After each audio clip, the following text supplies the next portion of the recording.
오늘 말씀 보도록 하겠습니다. 오늘 말씀은 레위기 1장 1절에서 3절 말씀입니다. 구약성경 레위기 1장 1절에서 3절 말씀을 읽도록 하겠습니다. 여호와께서 회막에서 모세를 부르시고 그에게 말씀하여 이르시되 이스라엘 자손에게 말하여 이르라. 너희 중에 누구든지 여호와께 예물을 드리려거든 가축 중에서 소나 양으로 예물을 드릴지니라. 그 예물이 소의 번제이면 흠없는 수컷으로 회막문에서 여호와 앞에 기쁘게 받으시도록 드릴지니라. 아멘. 할렐루야. 아멘. 오늘은 히브리어 말씀에 바이크라라고 하는 이 말씀인데 부르심에 대한 말씀입니다. 어떤 분들이 말씀을 전할 때에 요즘 이 시대는 부르심의 시대다 이렇게 말을 합니다. 부르심에 우리가 어떻게 반응하느냐에 따라서 우리 하나님의 복이 임하기도 하고 심판 가운데 내던지게 되어지기도 하는 겁니다. 오늘 이 부르심의 자리에 찾아오신 여러분을 주님의 이름으로 환영합니다. 이 바이크라라고 하는 이 말을 자세히 풀어보면 여기에 우리가 지금 이 시대를 살아갈 때에 어떻게 살아가야 할 것인가가 나와 있습니다. 이 말의 원형은 뭐냐면은 카라라고 하는 동사에서 나온 말인데 이 말은 부르다, 외치다, 소리치다, 불리우다, 반포하다 이런 뜻을 가진 단어입니다. 또 이 말에서 나온 또 다른 말이 하나가 있는데 그 말은 코레라고 하는 말도 나왔습니다. 여러분 우리나라의 이름이 한국이죠. 이 한국이라고 하는 이름의 그 영어식 표기가 뭐냐면 코리아입니다. 코리아 K-O-R-E-A 그렇죠? K-O-R-E-A라고 하는 이 코리아라고 하는 말인데 사실은 그 K-O-R-E-A가 아니고 원래는 C-O-R-E-A였다고 합니다. 그런데 그것이 일제강점기 시대에 일본이라고 하는 나라를 영어식으로 말하니까 재팬 이렇게 말합니다. 자기들이 J가 들어가고 우리가 C가 들어가니까 이거 우리의 저기 속국인 나라가 말이야 이렇게 우리보다 먼저 있으면 될까? 다음에 줘야지 하고 C를 K로 바꿨답니다. 그래서 KOREA가 된 겁니다. 그런데 사실 그러면 KOREA로 우리가 부르고는 있지만은 실제 우리의 말은 COREA로 불러야 되지 않겠는가? 예, 이러한 의미로 제가 한번 생각을 해봤습니다. 근데 이것을 한번 좀 생각을 하다 보니까 한국이라고 하는 말, 이 코리아라고 하는 말을 누가 줬을까? 물론 어디 거기까지 찾아보진 않았습니다. 그런데요, 이 대한제국이라고 하는 것이 수립될 때에 제일 처음에 그 이승만 대통령을 통해서 아마 이게 수립이 되잖아요. 그때에 혹시 그 영향을 받지 않았을까 추정을 한번 해보는 것입니다. 그 이승만 박사의 그 부인, 영부인 되시는 분이 유택의 오스트리아인의 그 여인이었는데 이 사람이 유태인인지라 여러분 한번 잘 생각을 해봐요. 우리 예전에 그 1950년대에 있었던 50년대 53년 동안 있었던 그 한국전쟁 이 한국전쟁을 종식시켰던 사람이 어떤 사람들은 대개 메가더 장군이다 이렇게 말을 합니다. 그런데요 이 메가더 장군을 움직였던 사람이 누굴까요? 그게 프란체스카라고 하는 그 이승만 박사의 연구인이었습니다. 그 사람을 통해서 메가더가 움직였고 메가더가 인천 상륙작전을 통해서 한국전쟁이 종식되게 된 거죠. 자 그러한 의미에서 본다라면 무려 20년 이상이 차이가 되는 이 부인에게서 왜 저렇게 나이가 어린 사람을 부인으로 채택했을까? 그만큼 머리가 좋았던 거죠. 어쨌든 여러 가지 이러한 상황 가운데 대한제국이라고 하는 어떤 그 나라 이름의 명칭을 정할 때에도 이 부인의 작용이 상당하지 않았을까 이렇게 생각이 됩니다. 그래서 어떻게 정할까 이렇게 이야기를 했는데 생각을 해봐요. 원래 코리아라고 하는 말은 한국이라는 말이 아닙니다. 그렇죠? 그런데 코리아라고 하는 말을 하나 따와가지고 이것을 우리나라 이름에 한국에 이제 이렇게 하자 이렇게 약속을 한 겁니다. 그래가지고 세계의 모든 나라 사람들이 코리아 하면 다 한국을 알고 있습니다. 그렇죠? 자 그러면은 어디에서 이 말이 나왔을까 잘 몰랐어요. 예전에 이스라엘에 속한 어떤 그 장로님이 오셔서 이렇게 막 그 설교하시는 내용을 이렇게 듣다 보니까 자기네 나라 말에 코레라고 하는 말이 있다는 겁니다. 그래서 그걸 쭉 따져 보니까 원래 히브리어로 우리가 읽게 되면은 코레 이렇게 읽습니다. 그런데 그것을 이제 우리가 이제 영어식으로 이렇게 쭉 표기를 하면은 코레아 이렇게 읽습니다. 그러니까 이 코레라고 하는 뜻이 뭔가 하고 한번 봤어요. 원래 한국이라는 뜻이 아니라 코레라고 하는 이 뜻은 어떤 그 부르심이다, 부르심이라는 뜻입니다. 이 뜻 자체가. 그래서 이 부르심이라고 하는 이 말인데 이 코레아 또 크라 이러한 뜻을 한번 파자를 해봤어요. 도대체 이게 부르심은 부르심인데 왜 부르셨을까? 왜 부르셨을까? 물론 거기에 이유도 있겠지만은 부르심에 대한 어떤 원래 개념이 뭘까? 이걸 파자를 해보니까 뭐냐면 하나님을 우리 삶 가운데 가장 머리에 두고 내가 오직 하나님만을 소망하며 살고 있는가를 점검하는 백성이 되라는 겁니다. 그리고 그러한 의미에서 어떻게 생각해 보면은 이 나라의 온 백성들이 코리아다운 한국 백성다운 삶은 어떤 삶일까? 부르심에 합당한 삶을 살아야 된다는 겁니다. 다시 말하면 다른 걸로 이야기하면 어떤 삶 가운데에서도 하나님 제일주의로 하나님을 가장 머리에 두고 하나님을 소망하며 사는 나라가 되어질 때에 대한민국다운 백성의 삶이 될 것입니다. 여러분 이러한 의미로 우리가 이렇게 바라볼 수가 있는 것인데 그런데 지금 이 코로나19라고 하는 이러한 사태를 우리가 지내고 있습니다. 그런데 문제는 어떤 상황이 우리가 이제 발생이 되는 거냐면 우리 이 나라가 부르심에 합당한 나라가 되려면 이 나라의 근본 정신을 잃어버리지 말아야 되잖아요. 이스라엘 나라에서도요 하나님 앞에 선택함을 받았다라고 하는 이 선민 백성들이 하나님의 나라가 그곳에 세워지려고 하니까 이 사탄 마귀는요 주변에 있는 로마와 또 이 헤롯 당들 또 여러 야당들을 부추겨 가지고 하나님의 나라가 제대로 세워지지 못하도록 계속 방해 공작을 핍니다. 예수님조차도 이 땅에 오셔가지고 모든 죄악을 인류의 죄악을 다 짊어지시고 가시려고 하는 이 과정 속에서 저 예수를 다 죽여야 된다고 사람들이 막 손가락질하고 그리고 다수가 아무런 죄 없는 예수님을 십자가 형태로 이끌었습니다. 여러분 이러한 사실들은 어떻게 생각하면 사탄 마귀가 하나님의 나라 백성들이 제대로 살아내지 못하도록 자꾸만 방해 공작을 피고 있는 것입니다. 자 이러한 의미에서 볼 때에 이 나라가 코로나19로 계속 가고 있는데요. 이러한 상황 가운데 생각을 해봅시다. 이 예배당에서 하는 일이 뭘까요? 코로나19가 속히 종식되게 기도하지 않을까요? 나라 백성들이 많이 고통을 받고 있으니까 저 고통 가운데서 속히 구원해달라고 기도하지 않을까요? 또 그들을 위해서 열심히 봉사하고 또 이렇게 그 힘든 여정을 마다하지 않고 거기 가서 봉사하고 있는 그 의료진들 이러한 사람들이 원래 삶의 자리로 속히 돌아올 수 있도록 기도하지 않을까요? 그들의 삶이 피폐되지 않도록 위해서 기도하지 않을까요? 또 감염으로 인해서 바이러스 감염으로 인해서 고통받고 있는 사람들이 모두가 다 완치가 되어서 또 원래 삶으로 다시 돌아올 수 있도록 구원함을 받을 수 있도록 위해서 기도하지 않을까요? 이러한 기도하는 자리에 많은 사람들이 여기저기 모여서 같이 기도합니다. 이러한 기도하는 자리를 지금 자제해달라는 것입니다. 여러분 생각을 해보십시다. 내가 그 이야기를 먼저 한번 해보려고 그래요.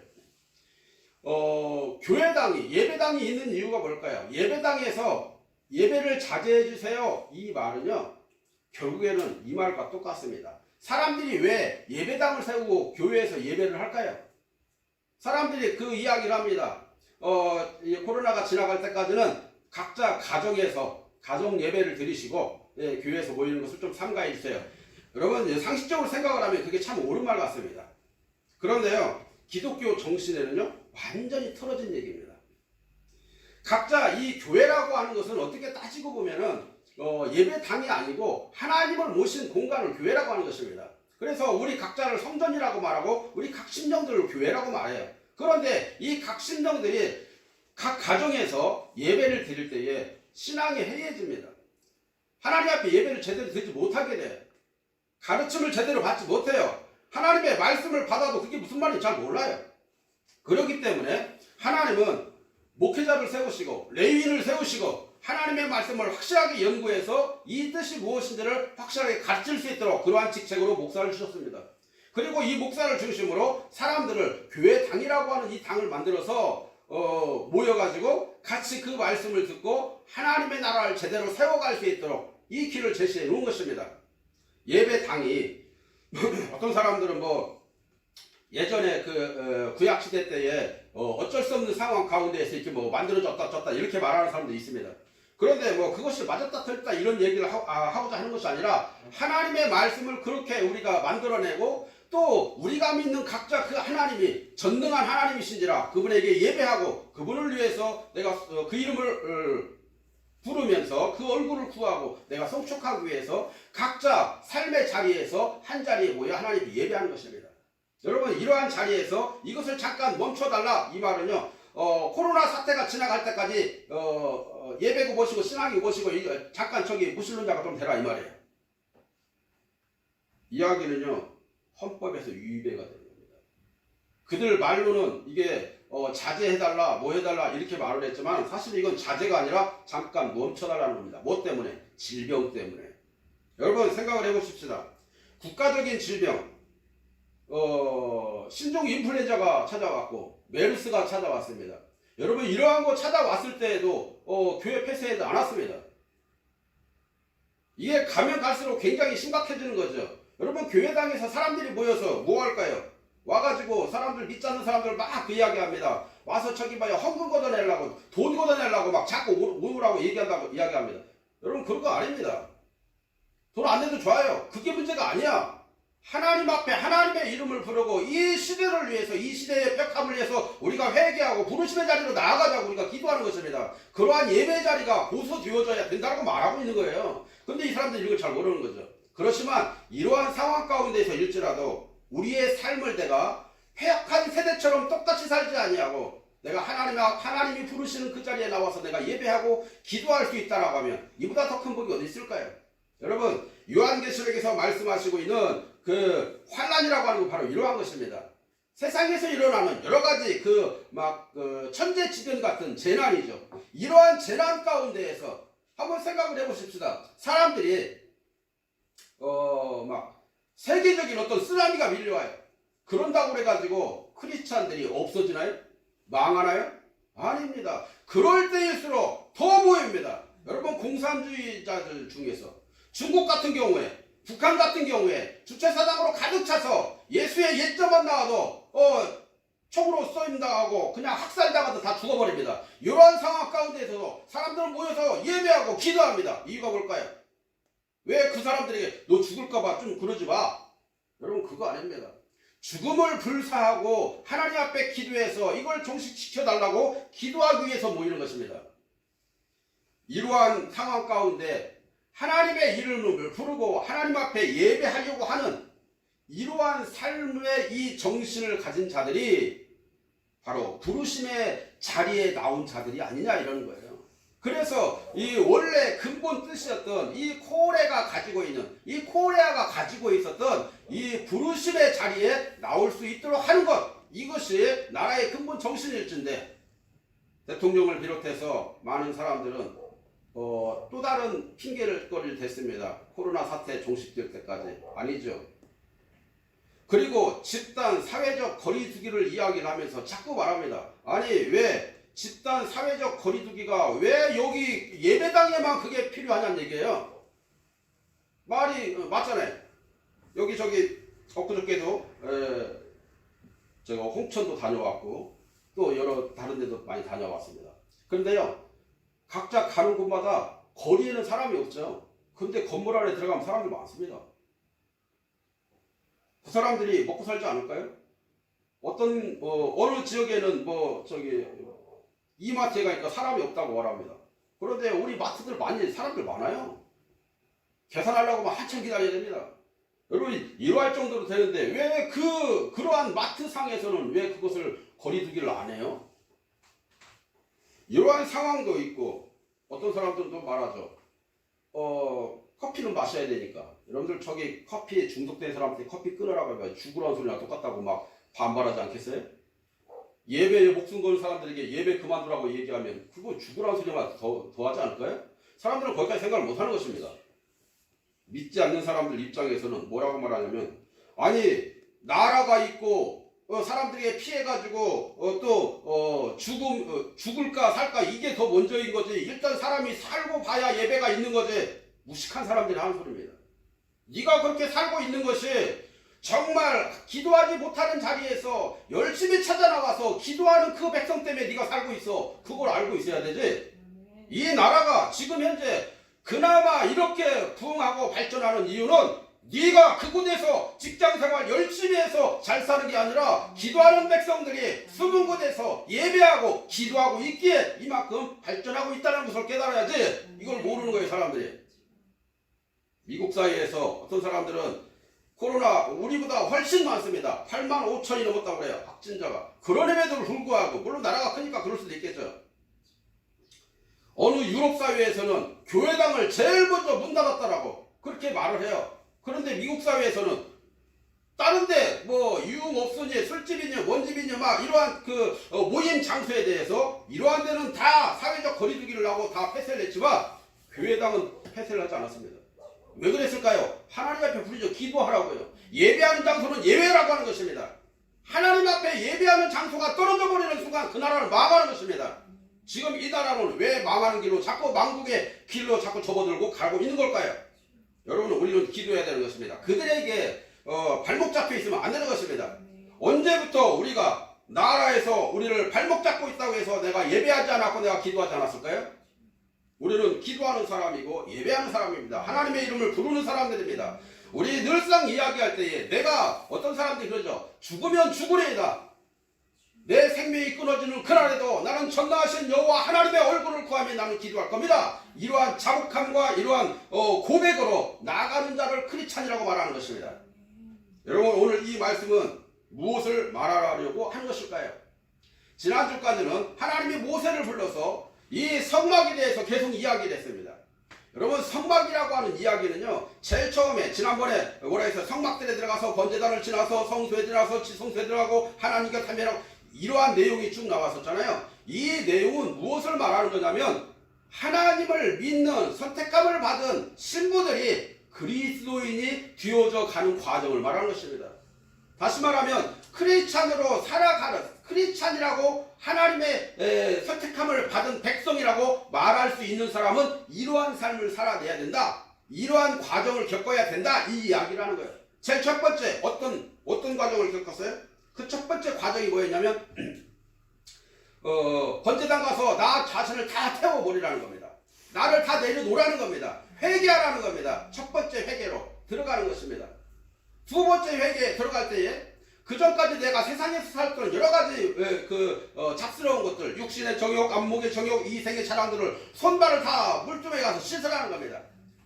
또 그 다음에 이것은 이제 윤리 도덕적인 이야기지만 그 다음으로 들어가니까는 이제 하나님이 우리 가운데 말씀해 주신 이 토라의 말씀을 확실하게 붙잡고 언약의 메시지를 확실하게 붙들고 이 말씀 붙들고 기도하라는 얘기입니다. 그래서 떡상이 있고 분향단이 있는 것입니다.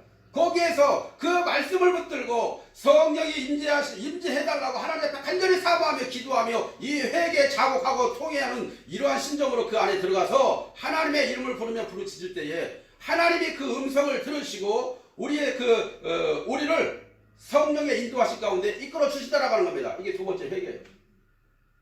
세 번째 회개에서는요, 하나님을 만나는 것입니다. 하나님을 만나면 사람이 바뀝니다. 어떤 사람이 이제 보다 보니까 그런 얘기를 합니다. 요즘에 막 클럽들 있잖아요.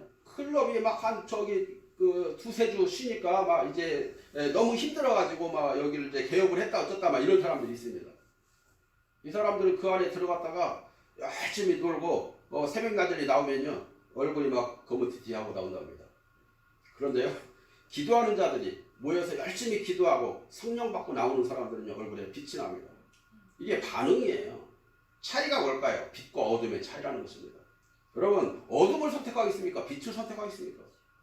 하나님은 빛의 자리로 나오라고 말합니다. 저 어둠은 빛이 드러날 때 어둠은 물러가게 되어 있습니다. 어둠은 질병과도 같습니다. 어둠이 찾아오면 우리에게 질병이 찾아오죠. 죄악 가운데 있으면 죄악은 어둠이죠. 이와 똑같습니다. 자, 이러한 상황처럼 하나님을 만나는 이러한 과정. 그래서 하나님을 만나고 이제 하나님을 만났으니까 막 성령으로 막 그 임재가 되어 있죠. 성령의 인도하심에 따라 살려고 이렇게 간절히 사모하며 기도하는 이러한 사람이 됐죠. 이러한 사람을 가리켜서 이제 내가 너를 택했으니까 너는 내 사람이야 하고 하나님이 이렇게 이제 인정을 해주시는 거예요. 자, 이것은 반절된 거예요. 딱 반절. 하나님 앞에 성령을 받고 말씀과 언약을 붙들고 예배하며 기도하는 삶, 이것은요 크리스찬이라고 하는 딱 반절 크리스찬이다 이 말이에요. 완전한 크리스찬이 되려면 어떻게 되느냐? 오늘 그러기 위해서 지금 모세를 부르신 거예요. 오늘 이 말씀이 바로 그겁니다. 너희가 지금 형식적으로든 뭐든 마음으로든 예배 드렸어? 기도했어? 이제 그 다음이 중요한 거예요. 그 다음은 뭐냐면 나아가서 살으라는 겁니다. 예배의 자리를 살고 기도의 자리를 살고 하나님의 얼굴을 구하며 살고 너희의 삶 가운데에서 하나님 제일주의로 살아가며 빛과 소금의 역할을 감당해가라. 이렇게 뒤엎칠 때에 그 빛된 이 삶을 사람들에게 비춰줄 때에 완전한 그리스도인이 되는 것입니다. 여러분 이러한 과정을 지금 모세에게 가르쳐주기 위해서 오늘 이 시간에 모세를 부른 겁니다. 여러분 이게 그 말씀 속에서 쭉 보다가 보니까 오늘 이 본문은 무엇을 말하고 있냐면 예배의 핵심을 말하고 있어요. 예배는 그냥 형식적으로 예배당에 모여가지고 하나님의 이름을 부르짖고 막 기도하고 이것이 예배가 아니라는 거죠. 이 예배에 대해서 사도 바울은 뭐라고 말합니까? 영과 진리로 하나님 앞에 예배하라는 것입니다. 하나님의 얼굴을 구하면서 내 통에 자복하는 심정으로 영으로 드리는 예배가 진실한 산예배라고 말합니다. 그러면 이런 예배, 산예배가 되게 하기 위해서 우리는 어떻게 해야 될까요? 성경은 구약에서 이미 말씀해주고 있습니다. 예배가 다 해서 5가지 예배가 있는데요. 이 5가지 예배는 예배가 5가지다 이 말이 아니에요. 예배 가운데는 이 5가지가 다 포함된다는 거예요. 이 5가지의 범주를 벗어날 수 없다는 거예요. 이 예배가. 그 예배의 첫 번째가 뭐냐? 그거는 번제라는 것입니다. 많이 들어봤죠? 번제. 번제 제일 처음에 우리 하나님이 이스라엘 백성들을 애굽에서 구원해내시면서 제사를 드릴 때는 딱 2가지를 얘기했어요. 너희는 반드시 제사할 때 번제와 화목제를 잊지 마라 이 얘기를 하는 것입니다. 번제는 다 태워드리는 거예요. 내 자신을 완전히 태워버리고 오직 하나님이 원래 주셨던 그 영으로 하나님 앞에 예배하라는 것입니다. 이러한 예배, 이 예배를 통해서 다음에 드리는 게 뭐예요? 화목제를 드렸어요. 화목제는 뭐였어요? 화목제는요 하나님과 나와 화목하는 제사예요. 화해가 되는 제사. 하나님과 내가 연합을 이루고 하나가 되어지는 제사다 이 말입니다. 할렐루야. 레위기 1장 3절로 4절 말씀을 한번 읽어보도록 하겠습니다. 만일 그의 헌물이 소떼에 태운 희생물이라면 그가 흠없는 수컷으로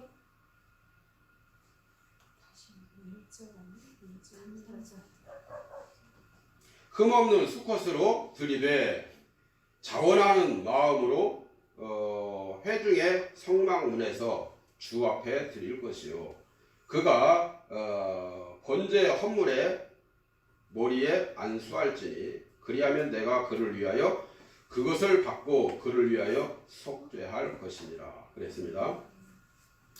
하나님께서는 반드시 하나님께 예배를 하기 위해서 번제와 화목제를 드리라 그랬어요. 그러면 어떻게 드리는 것이 번제이고 어떻게 드리는 것이 그 의미는 도대체 뭘까요? 번제라고 하는 것은요 거기에 담겨져 있는 의미는 몇 가지가 있는데 첫째는 뭐냐면은 희생 제물로 다 태우라 이런 의미가 있습니다. 번제라고 하는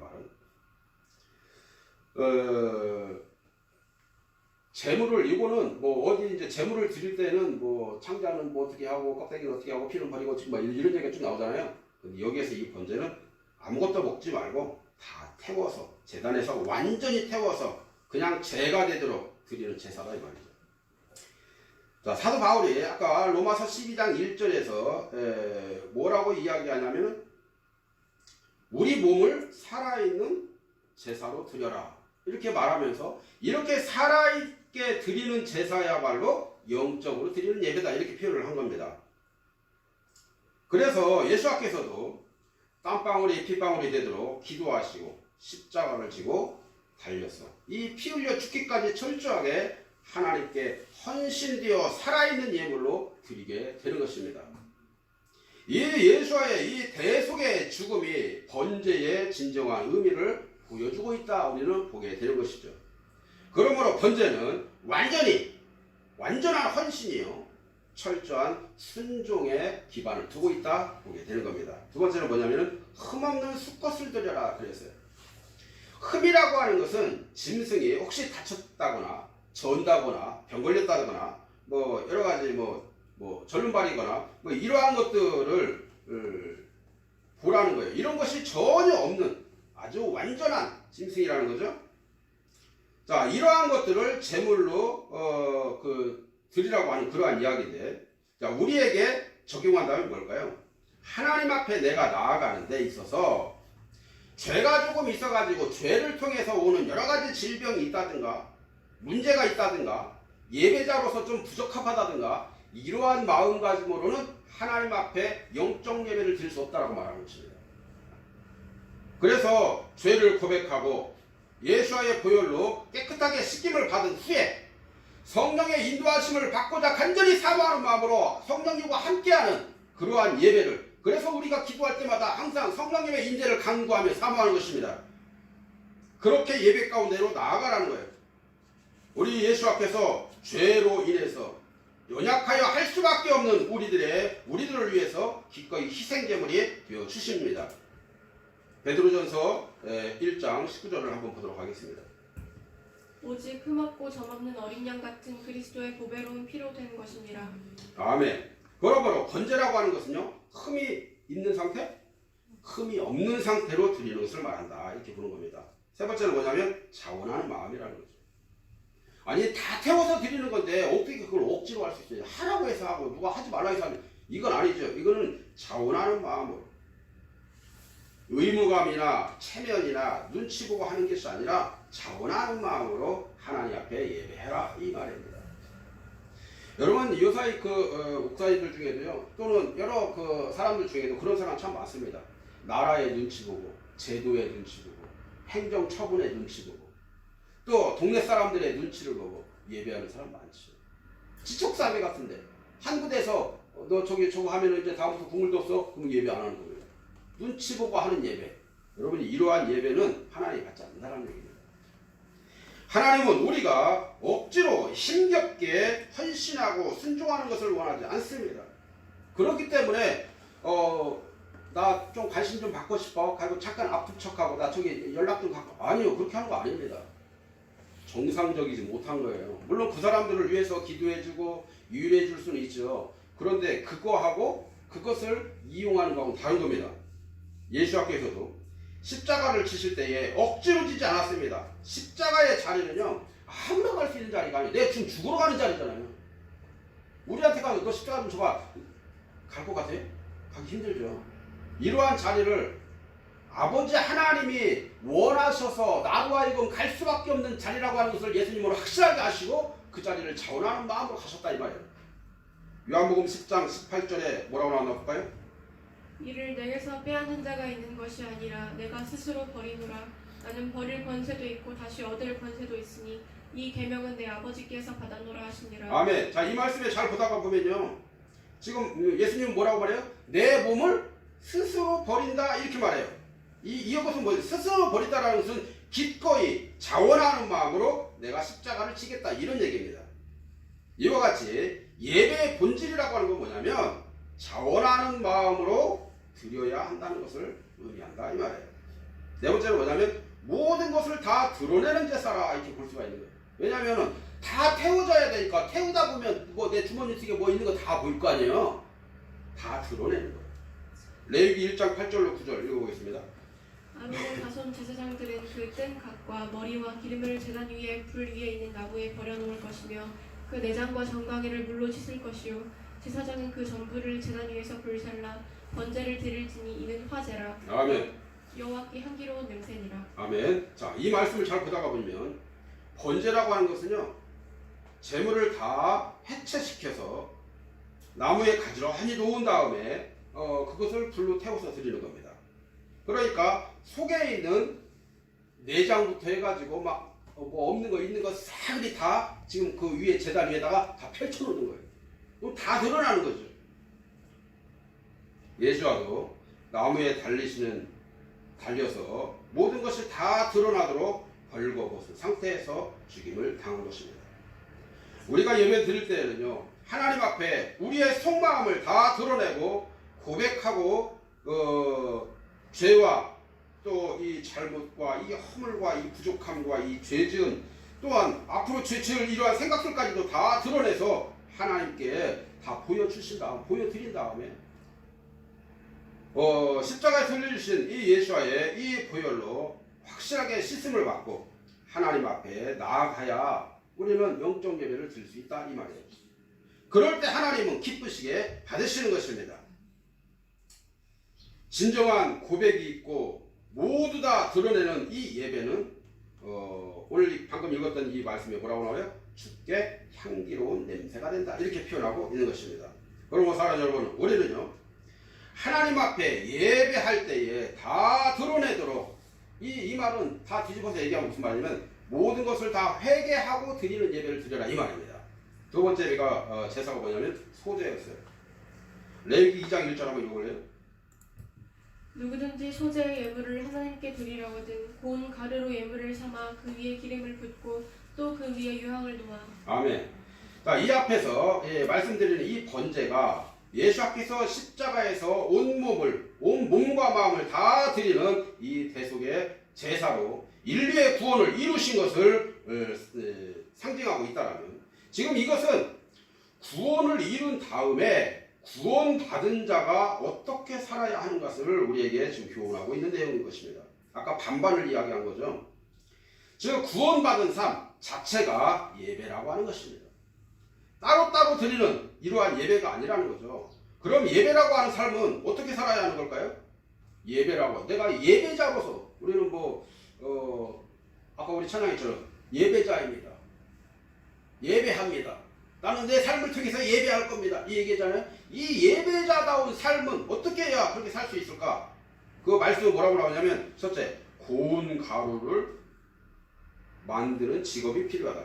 그러니까 작업이 필요하다. 고운 가루를 만드는 거다. 이렇게 얘기하죠. 고운 가루를 만들려면은 일단은 불에 볶고 찢고 빻고 맷돌로 갈아야 하는 겁니다. 어떤 과정이 필요한 거죠. 우리의 내면을 만들어가는 과정을 말하는 거죠. 우리의 이 죄성과 쓴 뿌리들 또한 상처나 이 고집 등을 하나님께 나아가는데 큰 방해가 되기 때문에 이러한 것들을 하나하나 쳐내는 과정이 필요하다는 것입니다. 구원을 받고 이제 성화의 이 삶을 이루어 갈 때에 겸손하고 깨끗한 심령이 되어서 매일 자신을 쳐서 말씀에 복종시켜 가는 삶, 언약을 붙들고 하나님의 얼굴을 구하는 삶, 이러한 삶을 의미하고 있다 볼 수 있는 것입니다.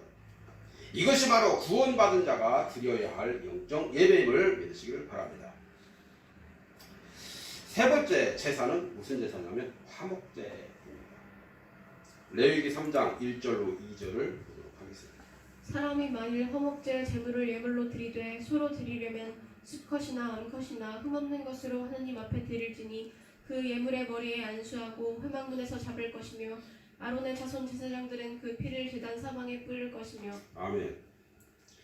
여러분 먼저 그 화목제에 대해서 이야기하기 전에 여기 보니까 예물을 드릴 때 소로 준비하라는 얘기가 있어요. 소라고 하는 것은요 이때 당시에 지금도 마찬가지지만은 가장 비싸요. 가장 귀하기도 하고, 그러니까 제물로 따지면은 가장 귀한 제물이라는 거예요. 귀한 제물 중에도 아무런 흠도 점도 없는 이걸 하나님 앞에 드리라는 것입니다. 그러니까 이것을 다른 식으로 얘기하면은 소유 중에 소유, 재물 중에 재물, 내 안에 있어서 가장 귀하고도 값지다라고 하는 이것을 하나님 앞에 드리라는 겁니다. 그러니까 나를 귀하고도 값진 예물로 내가 바꾸려면 이러한 소제의 과정이 필요하고 번제의 과정이 필요한 겁니다.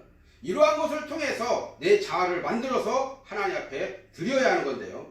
자, 그렇게 될 때 이 지금 화목제라고 하는 건 뭐죠? 자, 죄와 상관없이 주님과 화목하고 친밀해지기 위해서 드리는 축제와도 같은 제사다 이 말이죠. 그러니까 예배 가운데는 축제가 들어가 있는 겁니다.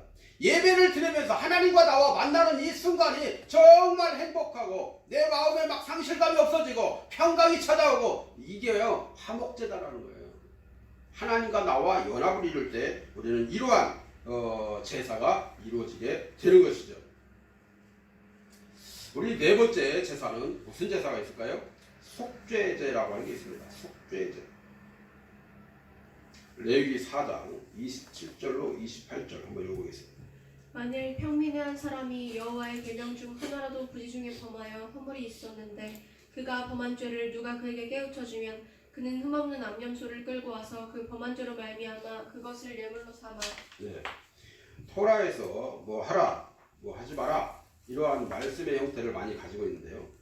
죄라고 하는 것은 뭐 해라 했는데 하지 않는 것, 뭐 하지 마라 했는데 그걸 하는 것, 이것을 죄라고 말하는 겁니다. 이것이 죄의 본질인데요. 이러한 죄를 용서받기 위해서 드리는 제사가 바로 속죄제였습니다. 그래서 이 속죄제는 첫째로 죄사함을 위해서 드리는 제사다라는 거예요. 죄사함을 위해서 드리는 제사라고 하는 것은 무슨 말이죠? 회개라는 거죠. 그래서 예배 가운데 회개가 반드시 필요한 겁니다. 본문에 보면 부지 중에 죄를 범하였다. 부지 중에 죄를 범하였다는 게 무슨 말이에요? 나를 모르는 사이에, 나도 모르는 사이에 죄를 졌다는 얘기예요. 대부분의 이 범죄가 하지 말아야 할 것을 알면서도 인간의 연약함 때문에 범하기 쉬운 그러한 죄였다거나 또는 부지 중에 즉 자기도 모르는 사이에 죄를 범하게 될 때에 지게 되는 그러한 죄가 있는데요. 이럴 때에 하나님 앞에 드리는 제사가 속죄제였다 말이에요. 지금은 지금 성전이 없고 우리가 성전이나 우리가 그냥 우리 자체가 성전이지 뭐. 주님께 죄를 자백하면 우리는 그냥 성전이 되잖아요. 우리 자체가 성령이 우리 가운데 거하면 성전이 되는 거잖아요. 우리 안에 성령님이 계시기 때문에 우리가 깨닫지도 못하는 그러한 죄에 대해서 죄를 깨우쳐 주시기도 하고 알게 해주시고 기도할 수 있는 자리로 나아가게 하시고 뭔가 막 속에서 내가 지금 기도 않고 있으면요 기도하는 자리로만 나아갈 수 있도록 자꾸 내 마음에 안그러지를 합니다. 그죠? 예, 그럴 때에 우리는요 즉시로 하나님 앞에 회개하고 자복하게 되면 하나님께 용서함을 받게 됩니다. 그리고 주님이 기뻐하시는 거죠. 그런데 그것을 자꾸만 내가 방해하는 겁니다. 현실적으로 이건 아니야. 나 하고 싶은데 이건 아니야. 이렇게 말하는 것은요 성령님을 해방하는 것입니다. 요한일서 1장 9절은 우리에게 뭐라고 말하나 볼까요? 만일 우리가 우리 죄를 자백하면 그는 미쁘시고 의로우사 우리 죄를 사하시며 우리를 모든 불의에서 깨끗하게 하실 것이요. 아멘. 자, 우리가 죄 가운데 받는 이유는 죄가 있으면 하나님과 함께 하실 수가 없기 때문입니다. 그래서 성령님은 죄를 깨닫게 해주시는 거예요. 성령님이 알게 하시고 깨닫게 하시는데도 고집을 피우고 무시하고 계속 죄를 범하게 된다면 성령님의 음성에 무뎌지게 되고 점점점 강팍해지고 교만해지고 양심에 화인 맞은 것처럼 아무런 가책도 못 느끼게 되는 것입니다. 이렇게 되면 결국 죄를 져도 아무렇지도 않게 마치 지금 이번에 뭐 N번방이라고 나오고 막 이런 얘기 하잖아요. 저 사람들은 자기 죄가 뭔지 몰라. 아직도 몰라. 자기가 잘못됐습니다. 내가 좀 뭔가 문제가 있는 것 같습니다. 국가에 이제 지금 자기를 막 추궁하고 있는 그 사람들에게는 막 사과를 합니다. 그런데 문제는요, 정작 피해자들에게는 사과 한마디 안 씁니다. 자기 죄가 뭔지를 몰라요. 그리고 그것을 물려받은 다른 사람들이 또 죄를 짓고 있습니다. 그것만 살짝 피해서. 그러므로 우리는 죄에 대한 깨달음이 왔을 때 빨리 회개하고 죄를 고백으로 또한 주님과의 부드러운 이 관계를 회복할 수 있도록 노력해야만 하는 것입니다. 에베소서 5장 12절에 뭐라고 하나 볼까요? 그리스도께서 너희를 사랑하신 것과 같이 너희도 사랑 가운데서 행하라. 그는 우리를 위하여 자신을 버리사 향기로운 제물과 희생 제물로 하나님께 드리셨느니라. 아멘. 두 번째, 우리 앞에 담대히 나아가기 위해서 드리는, 그러니까 주님 앞에 우리가 담대히 나아가기 위해서 드리는 그러한 제사이기도 했던 것입니다. 뭐가? 속죄제. 제사장이 성소에서 일을 하기 위해서는요, 속죄 제사를 먼저 드려야 회막에 들어갈 수가 있었습니다. 마찬가지로 오늘날 우리들도 역시 예수께 죄를 먼저 고백하고 그 피에 힘입어서 죄의 사함을 받고 그렇게 해야만이 담대히 주님 앞에 나아갈 수가 있게 되는 것입니다. 히브리서 10장 19절은 우리에게 뭐라고 말하냐면, 그러므로 형제들아 우리가 예수와의 피로 힘입어 성소에 들어갈 담력을 얻었다, 이렇게 표현합니다. 죄 사함을 받은 우리는 담대하게 하나님 앞에 나아갈 수가 있는 것입니다. 그런데 수많은 사람들이 죄를 회개하지도 처리하지도 아니하고 예배에 참석해서 하나님께 나아가고 있는 것들을 보게 됩니다. 그 사람들은 예배를 한 게 아니라 구경한 겁니다. 그냥 행사를 치른 거죠. 혼자 하나님이 자신이 드린 이 예배를 받으셨다고 착각하며 살게 되는 것입니다.